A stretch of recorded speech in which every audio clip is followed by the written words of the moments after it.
It is 8:30 here in New York City. Welcome, everyone. So happy to be here live. Hopefully, you can let me know where you're viewing from. Some of you are watching from your homes all around the country and the world. I'm looking for some comments and not seeing any. There we go. I've got my first comment. Hello, good evening. So welcome.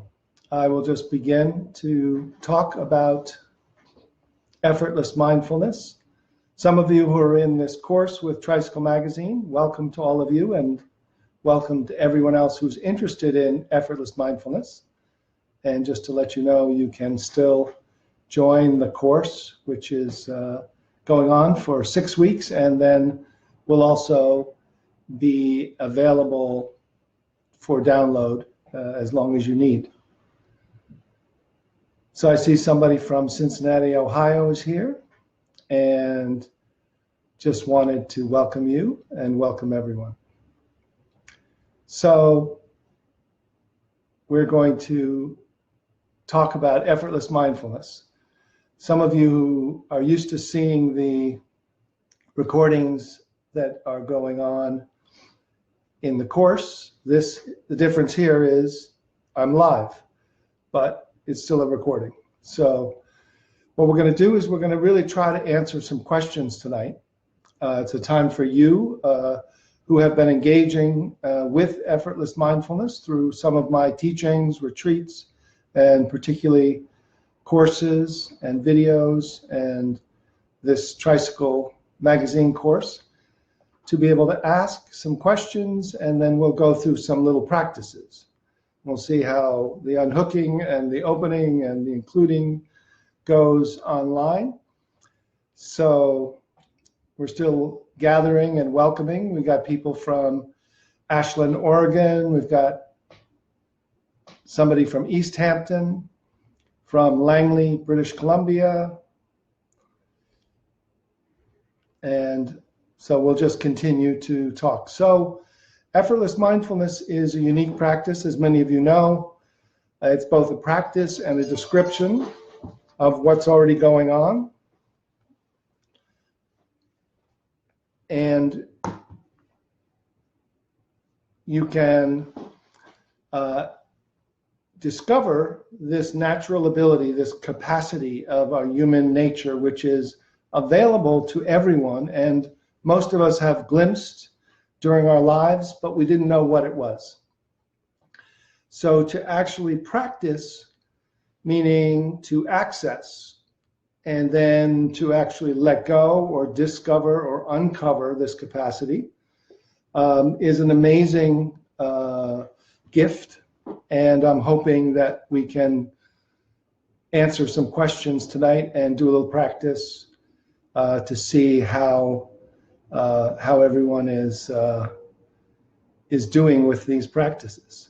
So is there anyone who would like to ask a question about this? Someone who's been practicing a little bit, and then I'll try to give kind of short answers, and then I'll eventually start to do experiential answers where we'll actually be practicing together from home and engaging in this kind of wide community of practice that is happening throughout the country and the world.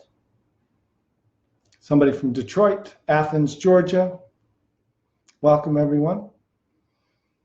So what we've been discovering and learning about in effortless mindfulness is the unique practice that distinguishes it from some of the initial practices of meditation. So rather than sitting or resting or stepping up into a mindful witness, or we are actually discovering a unique way of inquiry to actually have awareness, unhook from its identification or attachment with thought, and see whether it can either drop down into our body and know directly from within, From our jaw, we've been practicing, from our throat, from our upper body or heart space, and ultimately to discover a level of mind that we're aware of, that's thought-free and yet intelligent, that's invisible and awake. And then as we rest as we become or tune in to that and recognize this is a capacity, then what happens is we move from recognition of this nature of mind to realization that it's actually where we're aware from. And that's kind of the two magic moves. First one is that awareness is what unhooks from the doer, from the efforter, from the trier, from the ego center, from the small separate sense of self. And then this local awareness can return or tune into the spacious awake awareness, whether it's behind or to the side or within, until there is a shift from small mind to nature of mind or unborn mind or Buddha mind or spacious awake mind. And then we notice that we're not just spaced out, but that we're alert and awake in a way that's like an open mind. And this open mind is the ground that's empty and awake, and then we discover that it's like the ocean of awareness that is inclusive and is formless, arising as form. So the Zen saying,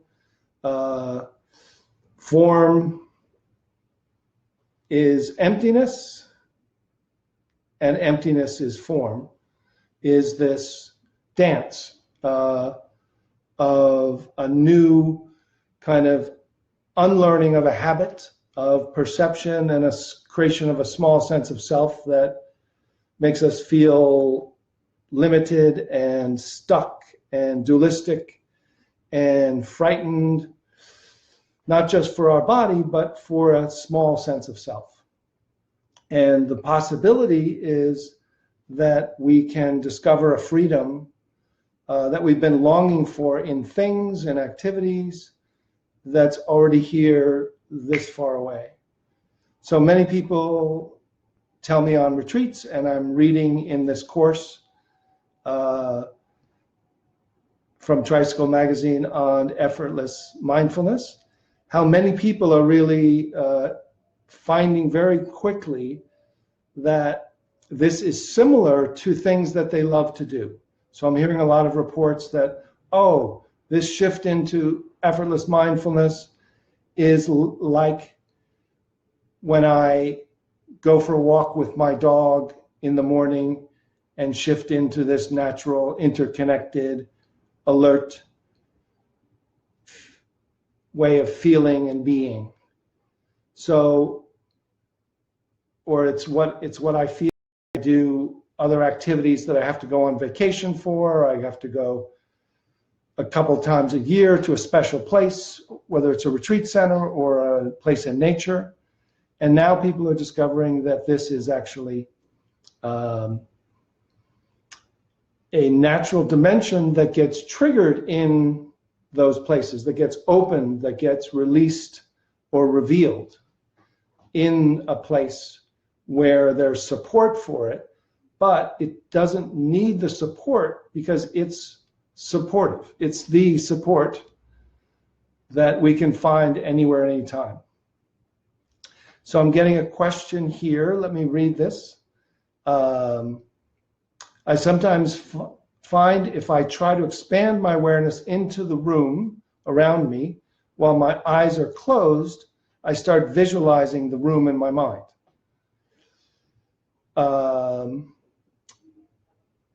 It feels hard to unhook from that. It almost seems easier to do with my eyes open, less efforting by the mind. Yes, certainly there's ways to work with thought and imagination and emotion. So the imagination is something to really distinguish as a type of thinking, visual mind processing, and learn how to really feel that like a visual image on the screen of your mind, just the way you hear thinking as inner talk. And you can eventually shift so you're aware of it from a bigger mind. But as you say, if it's easier with your eyes open, that's actually where we're going. So in this practice of effortless mindfulness, it can be easier to practice with your eyes open. And the goal is to do most of your living this awake life with your eyes open. So if you can discover the open, spacious, expanded awareness that's also embodied and inclusive with your eyes open, then as you feel that, feel into your body, and then feel into your thinking, and then feel into your imagination from the open-eyed, and then maybe close your eyes and open your eyes and close your eyes and open your eyes and see the appearance of thoughts, feelings, imagination as local phenomena. So let me know how that goes. We have another question here. It makes so much sense to me intellectually, but until today, it wasn't clicking experientially. Today, I was able to experience how very subtle the awareness is while listening to your interview with Tammy Simon. So yeah, this is how it is. We've learned so much. Most of us are very capable in many ways. Most of us have wounds or trauma or emotional sensitivity, which is actually good, and glad that you're all here. But we also have learned how to do things, including meditate through effort, through intellectual understanding, and then application. So it can be frustrating at first to understand, to use the mind to understand the instructions, which you need to do, and then to understand, okay, awareness is going to unhook from thinking or the thinker, and it's going to be aware as it drops below my neck. So let me do that. And if the thinker tries to do it, if we try to know it or get it or understand it or imitate it, we're going to try to do it the way we've done other things until we kind of discover this other way of knowing, which is awareness-based knowing, which isn't sleepy and isn't spaced out, but it requires tuning into another station, a letting go or a shifting foreground to background. And it's a feel thing. It's like riding a bicycle. It's like learning to ride a bicycle. You can explain balance all you want, but until you get a feel for it, you won't know how to do it. So that's great that you were able to recognize you were understanding it, but not getting it until today. And welcome. So let's take another question here. Wayne is asking, when I meditate and I become aware of my thinking, my thoughts drop away. Is this the same as you describe as unhooking? Yes, it can be. It's the same. It's the same first move. So you can unhook or you can look. And if you're looking from the thought-free awareness, thoughts will go into the background because the intelligence is now seeing and knowing from a thought-free state, so it doesn't need thought. There could be a lot of thoughts. There could be a few thoughts, could be no thoughts, but thoughts have changed into objects or into experiences that aren't related to who's knowing or what's knowing. So that unhooking, or what you're doing when you say, I meditate. So if you meditate from the thinking mind on thoughts, that won't happen. You'll be engaged in thought. You can think about thoughts and you can watch thoughts. Oh, there's a thought, that's a thought, this is a thought. And you can even go to the next level of mind in psychology, what's called, interestingly, self-awareness, which is actually the rational mind being able to split off and be aware, oh, I think I'm going to go get that ice cream now. And then the self-awareness says, well, maybe not right now, I'll wait a while. Oh, okay. So you split into an observer that's still mental, and then you can split into a mindful witness, which if you watch thoughts from there, they won't go away, or they'll still be objects, but you'll see that they're changing. As soon as you unhook or almost look back or rest back into the awake field of awareness that's happening without your help, that's when you've really unhooked from both, initially we're doing unhooking from the thinking mind, but really the next step is unhooking from the meditator, or really looking through the meditator to discover the natural, effortless mindfulness that's here. So you'll have to play with it to see where you are, because a lot of this is about learning to track your own experience, to navigate consciousness enough to untie the knots and then return to a natural, spontaneous flow. So then you're not really monkeying around once you're in effortless mindfulness. But it takes a little effort initially to discover effortless mindfulness. Effortless mindfulness doesn't mean there's no effort to be made. It just means that the efforter can't find it. The awareness unhooks through some little effort, 1, 2, 3. And then what it discovers is, oh, there's an awareness that's already effortlessly aware.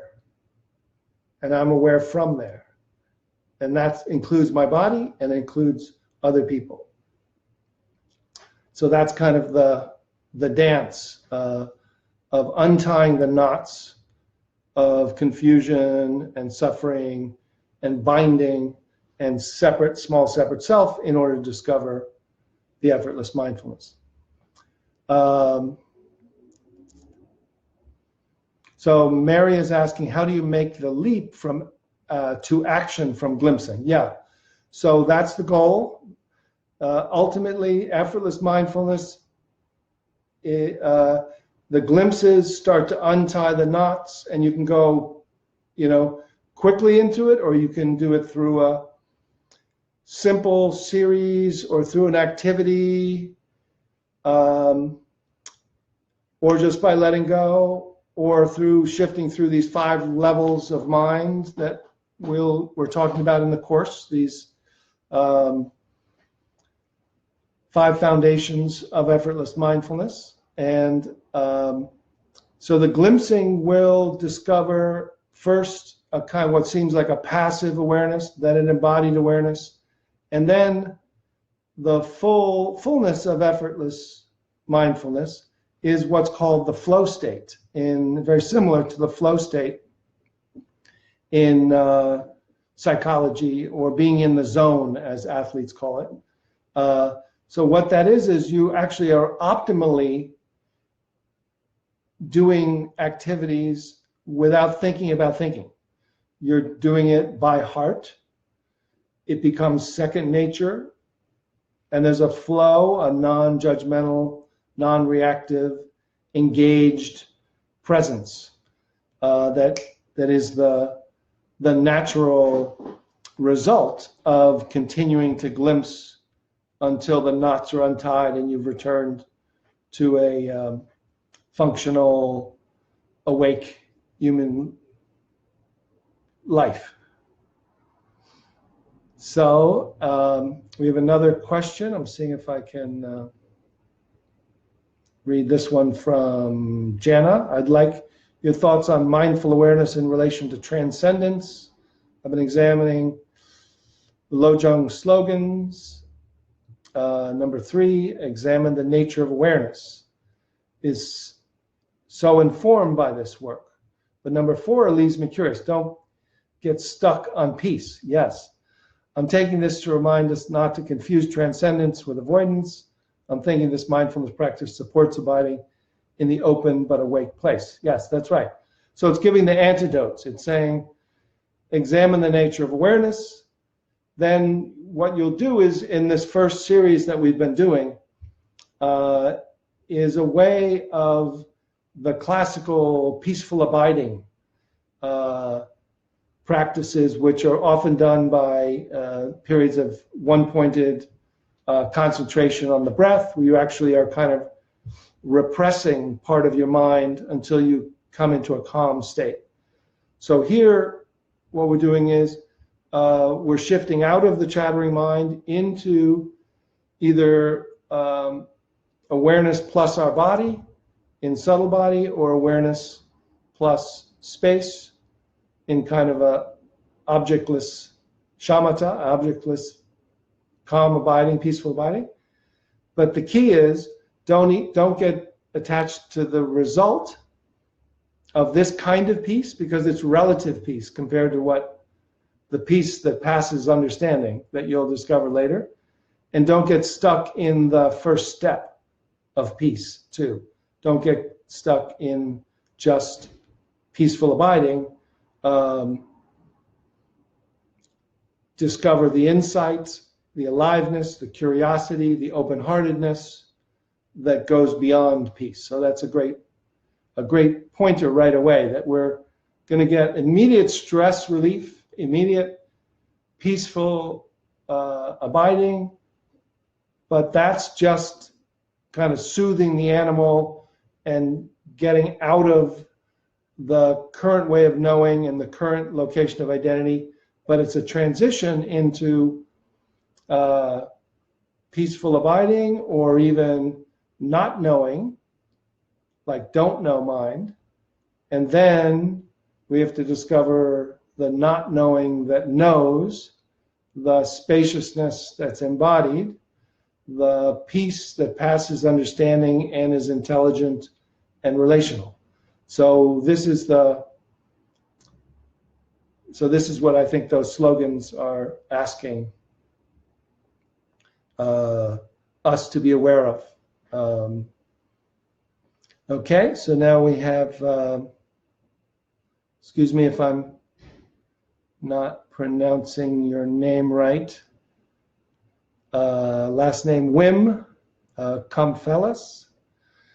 The most difficult for me is keep mindful living in a very violent city.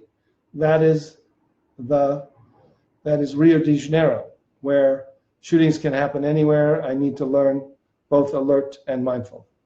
Certainly, that's absolutely true. Often the beginning of practice like this is retreats and going to a cave and joining a monastery and kind of going away from social, family life, work, money, obligations, violence, interaction, complexity, in order to find your true nature and then come back. The Zen series of ox herding pictures has the search for a ox or for awakening, and it shows the second to last picture is an empty circle, and then the last is called returning to the village with gift-bearing hands.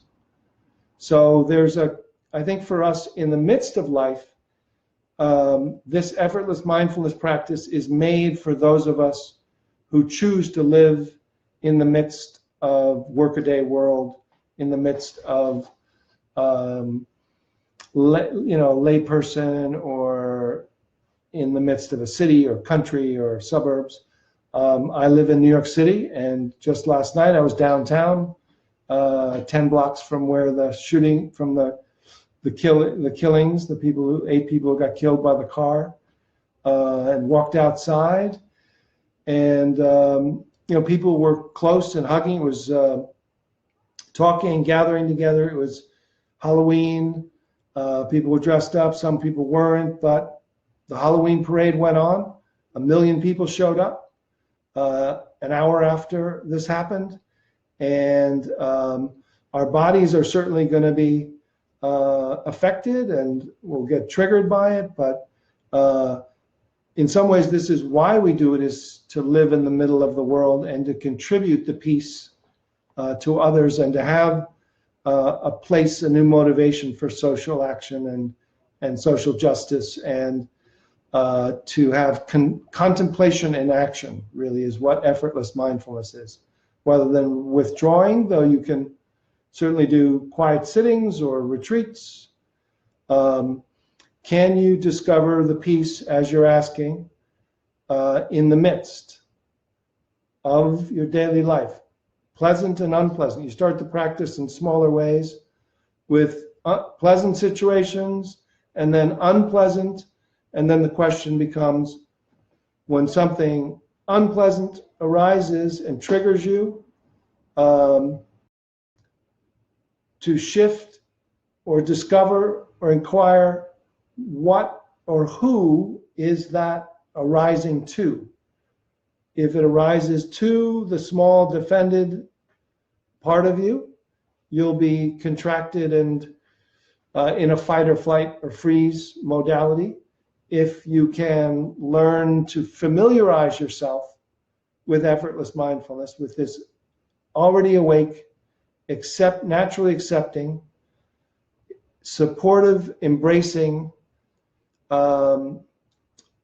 dimension of consciousness, which is even more than a dimension, because it's essentially your ground of who you are, of what's aware, of what's the essence of who you are.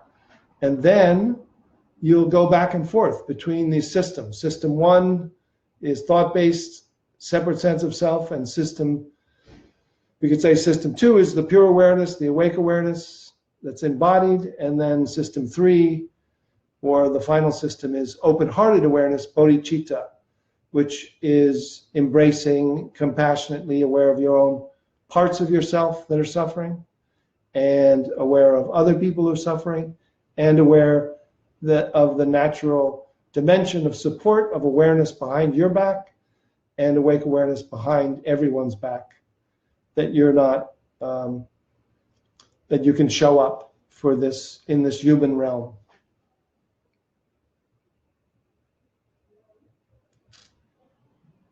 So let's see if we have another question here.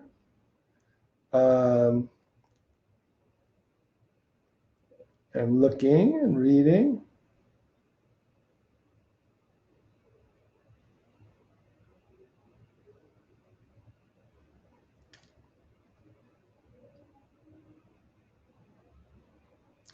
We have a question and an answer here. John is asking, Locke, can you briefly talk about how to support glimpse practicing? I'd love to have a group or community to work with on a daily basis. It's difficult to practice because it's a different practice than deliberate mindfulness. And then Fawn responds, hi, John. A group of us have been doing Locke's glimpses together for over a year now. It's fabulous. Thank you. So certainly we can hopefully develop some groups from this series. Those who are taking the tricycle course, maybe we can find a way to use social media or some way to gather people together through emails and find people who live close by or want to do online support for this when the 6-week course ends. And for others who are joining, we can, I'd love to. I have an idea of starting these glimpse practice groups around the country the way some other teachers have them, that are self-organizing and just practice together and rotate leadership, and have a way of really creating a democratic community of peer support, because these are accessible and available, and the support is quite amazing. So let's try to keep up with that, and we'll talk to Tricycle Magazine about some of their support around that. So go to another question.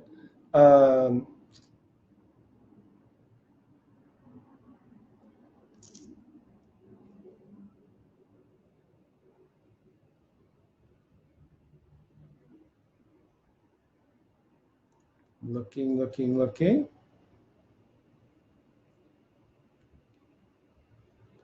Okay. So why don't we do a little short practice, and then maybe we'll have some reports and questions. So,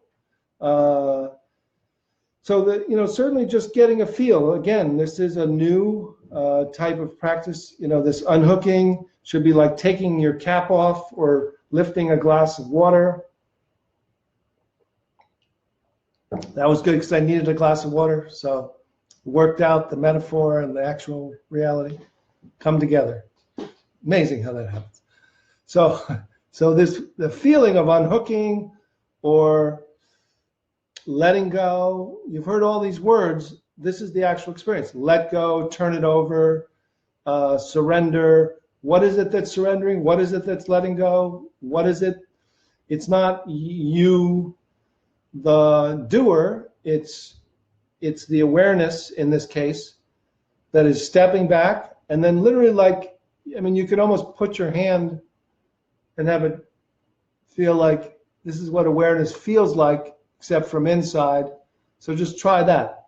Feel like awareness would unhook, and then it feels down to your jaw, to your throat, to your body, and then it knows your body from within without looking up to thought and without stretching, without looking down from attention, which is the usual way of doing deliberate mindfulness. You set up a meditator or witness here or here, and then you look at your breath and keep remembering. But we're taking the location of knowing, which is awareness, and we're just going to drop it so that we step out and yet remain embodied in this short little glimpse practice, yeah? So we'll come to the jaw, and then throat, and then into the body, and then see what it's like to be alert, non-thought-based, here, and you'll tell me the rest of the qualities that show up, right? So without a big fanfare or need to set yourself up, just feel that usual sense of location of yourself center in your head, looking out of your eyes, and with your eyes open or closed, just feel like awareness is identified or attached, and then awareness can then step back out of the cloud and then drop so that your awareness is knowing your jaw from within your jaw, and then your awareness drops to be aware of your throat from within your throat. And just check that you're not looking up to thought to know, and that you're unhooked, and you're knowing your throat from within, and then drop the awareness, let the awareness move below your neck. And just rest in this alert awareness that's aware of space, alive sensation, and awareness itself. So the knowing and the known are happening in the same location. So feel what that's like.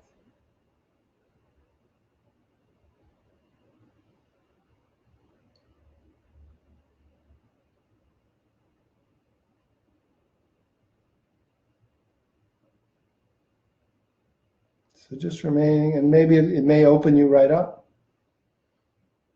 but you don't have to get stuck in your body. You can feel that all sensations and parts of you are welcome.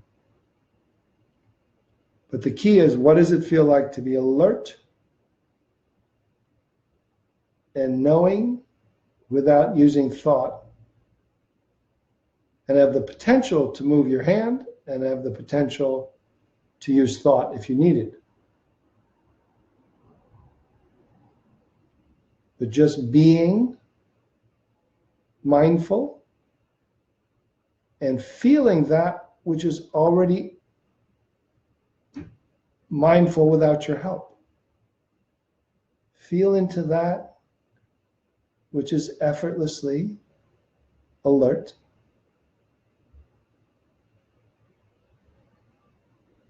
Like surrender to that, become that, tune into that. That's already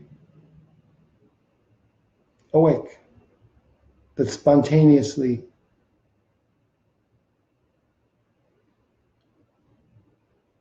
aware of inside and out.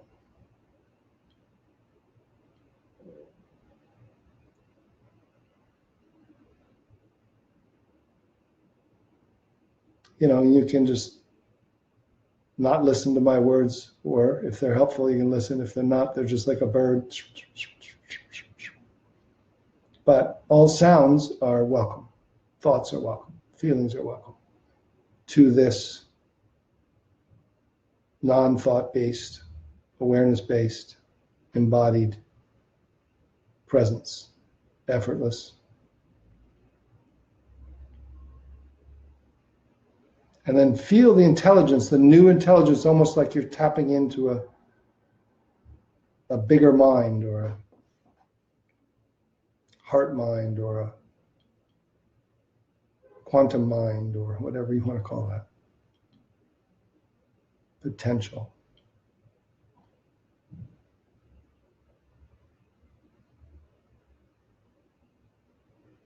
Yeah?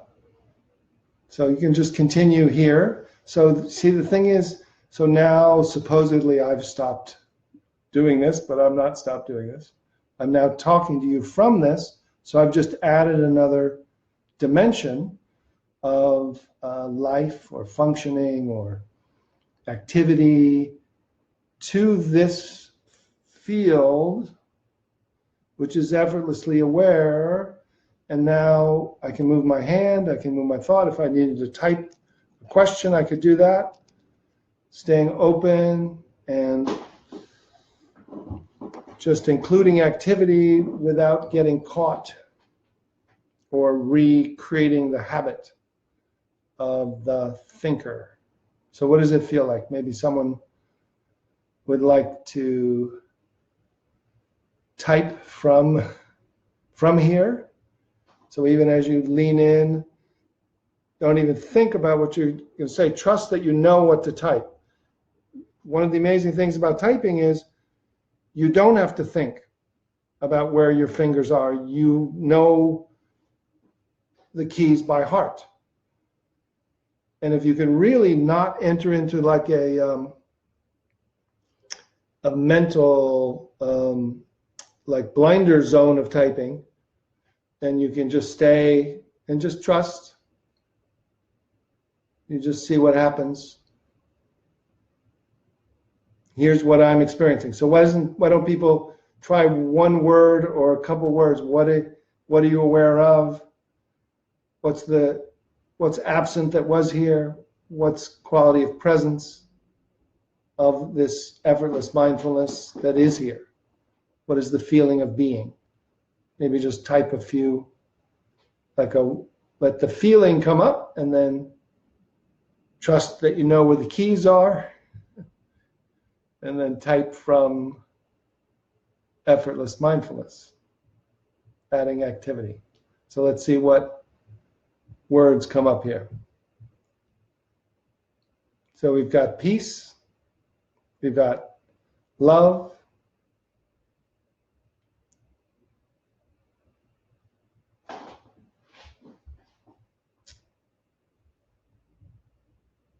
wow, we've got home, typing from the heart, we've got not scared. Yeah, that's beautiful. I still don't trust that I'm unhooked, floating, empty and full, very relaxed. It's too easy. Okay, it's too easy. That's it. Forget it. Forget the whole thing. Who would have believed it? It's too easy. Sometimes it's like looking out of the windshield of my eyes. Yeah, so the eyes become bigger rather than like little tunnels, and it's like a windshield. Subtle, vibrating, pulsing, that's the dimension of the aliveness of your body. Just notice that you can be aware of your body from within rather than from your head, as if your body is this only physical, that you'll start to feel the pulsing, vibrating, subtle dimension. Love, open, soothing alertness, no judgment, so much motivation without expectation, freedom, flowing, union with everything, joyous, spacious, whole body awareness, feeling of well-being, love, all is well, vastness, a lifting and sinking simultaneously, a graceful and light appreciation of the parts that want to name or look or share. So relaxing, heart flutter, high. So yes, so the result is that it is so easy in some ways, unless it's not. And then eventually when you do it, it's easy, but it's not simple for the complex way that we've been going about doing other things. So it's just a new learning. So that's really the main encouragement is, if you get a glimpse, the discovery and the reports are, that's going to be there. Now you have to find a way to return home. You have to, there is a way. When you're there, it's just as everyone is describing. It's this far away. It's naturally present. You can talk from here. You can learn to walk from here. You can type from here. You can relate to people better from here.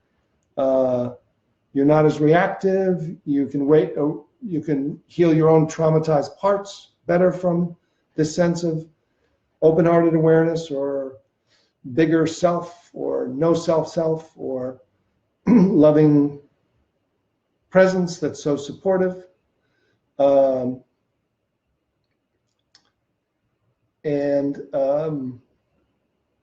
No judgment of what arises. Both bodily and space feels less, feels palpable and felt. Yeah, so the palpable, that's the amazing thing, is that this, certainly when we drop into awareness of your body, there's the palpable of sensation. That's obvious, right? Then there's the palpable of space, in which sensation is moving. That could be an absence. But then what we're really starting to feel is that this invisible, intelligent, awake awareness, when it knows itself, there really is kind of a knowing that isn't intellectual and isn't an image. it really is more like with a ground, like stillness, like vroom.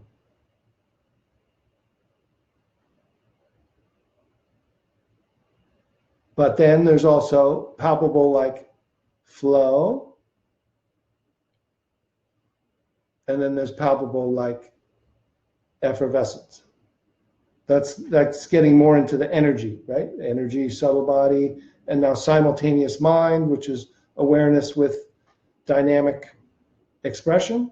But the palpableness of awareness, when awareness knows itself as itself, that's really quite the amazing feeling, yeah? So any comments, questions, reports further than what is the role of effortless awareness in the path to liberation? Its role is the leader. Its role is the goal. Its role is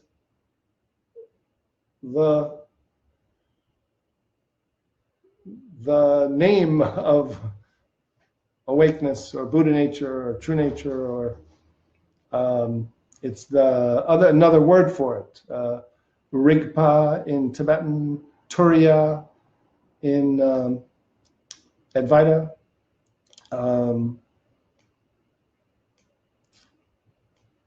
Heaven on earth, transcendent and immanent, freedom.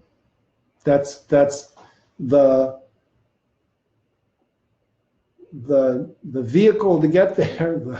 What gets there, who's there, what doesn't have to get there, is this effortless awareness, is this awareness, this awake nature.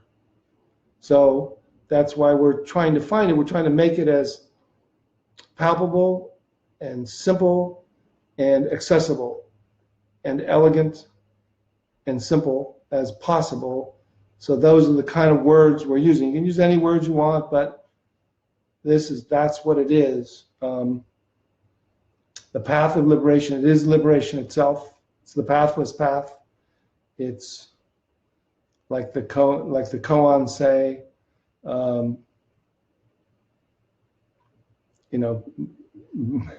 it's Buddha mind. And then the next koan says, no mind, no Buddha.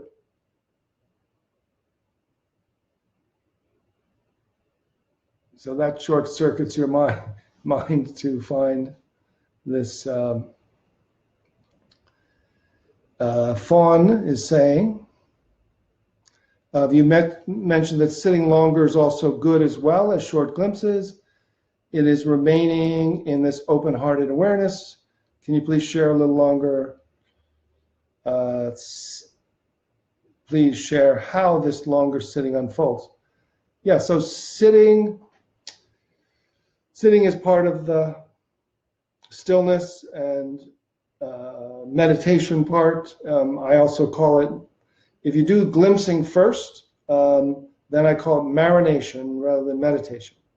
So you actually shift into the awareness, then you let the awareness marinate you, then the open-heartedness familiarizes you with yourself meaning yourself with yourself.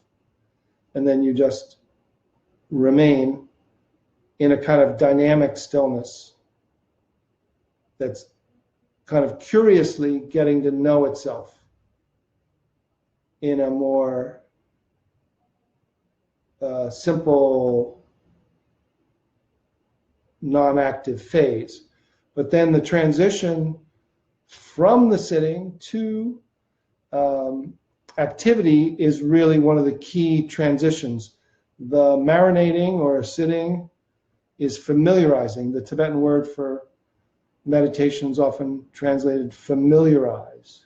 So your awareness is familiarizing itself with itself as you.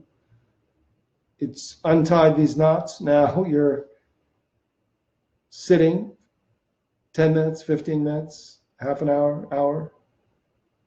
And then you're dynamically still, and the potential to do and know is there. And then before you get up, if your eyes weren't open, open your eyes and then familiarize with that. and then familiarize with standing up, and then familiarize with not losing that to move to your next activity. And what you're doing is rewiring your brain to live an awake life by starting with a strong foundation of stillness. So it can be very kind of delicious way to begin. I actually start often when I wake up in the morning on my back. I'll just turn over on my back and I'll do the practices even before getting up. I'll hit a snooze alarm or just give myself that extra 5 or 10 minutes, but I'll roll over and I just feel like, oh, good. I don't have to go back to sleep. I'll just do the glimpsing, which is even deeper rest, and it's also a great transition. So I'll do it there, and then I'll get up, and then sometimes later on I'll sit or do glimpses during the day, or just learn to go with the flow. Eventually, there's a spontaneous kind of rebalancing, like you're just living on a bicycle. You're just kind of going, and you're not even thinking about it, but you're a little bit off, now you're a little bit back, but you're kind of just feeling it. Coming home, losing it, getting triggered, and just kind of rebalancing, but not from the doer, from the awakeness, yeah? So that's the, so let's do one more little practice, shall we?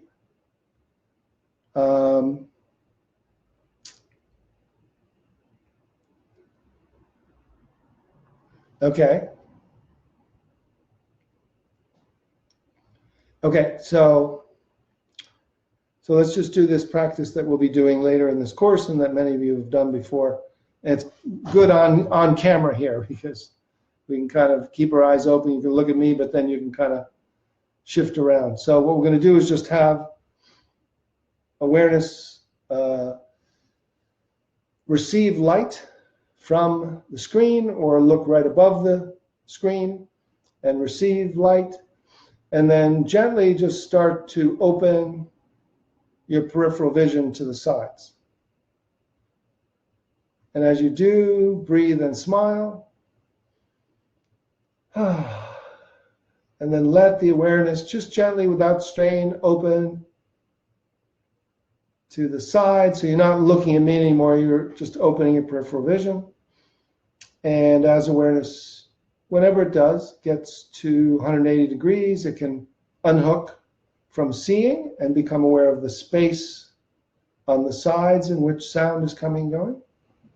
And then just let this local awareness continue around behind you to become aware of the space behind you in which sound is coming and going. So not as interested in sound as in the space that's open. And just be aware of the open space in the room, opening your view to this panoramic curiosity of felt sense, of awareness opening, until awareness can kind of discover, or is curious, am I aware of space, or is space actually aware? Is this local awareness discover or tune in to this field of awareness that's already aware, this open mind that now you're aware from, back to include thoughts, feelings, and sensations. So just curious, am I aware of spacious awareness, or what's it like when I'm aware from this spacious awake mind that's like the ocean of awareness, including the arising of the aliveness of my body and all sensation all around. So there's a new location of spacious, embodied, flowing, as if you've dropped from head to include your whole body, being awake from this ground of spacious awareness. So just notice what that's like to have dropped, opened, and included,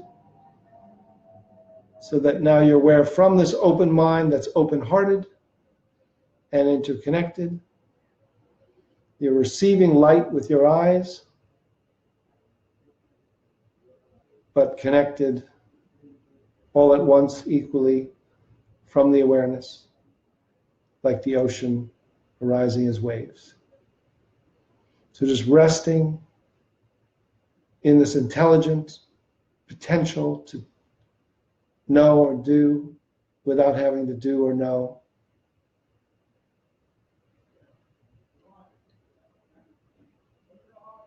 And just feel the palpable ground.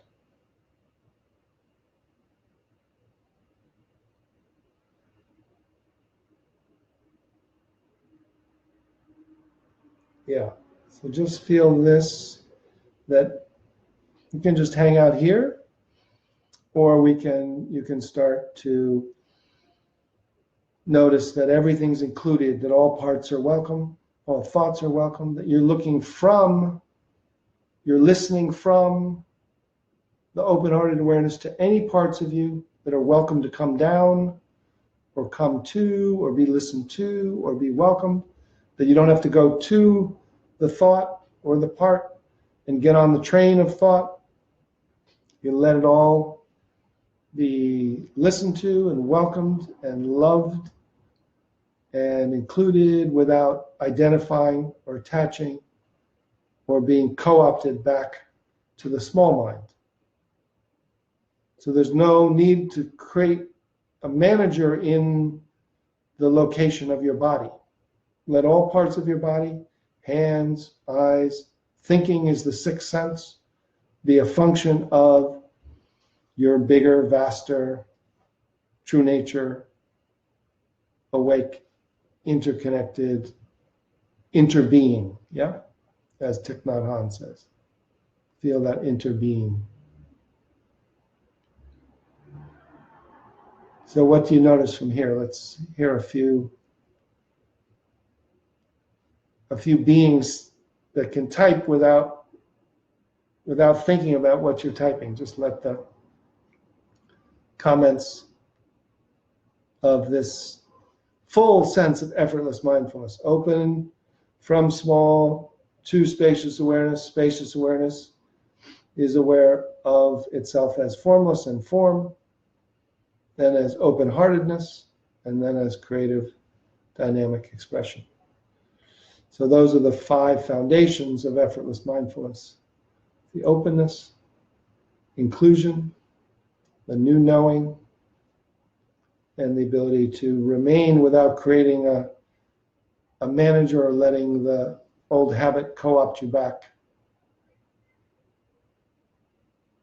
But start to include it all rather than being attached to peace or stillness. Don't get stuck in stillness. Don't get attached to emptiness of emptiness. Don't bliss in. Don't space out. Don't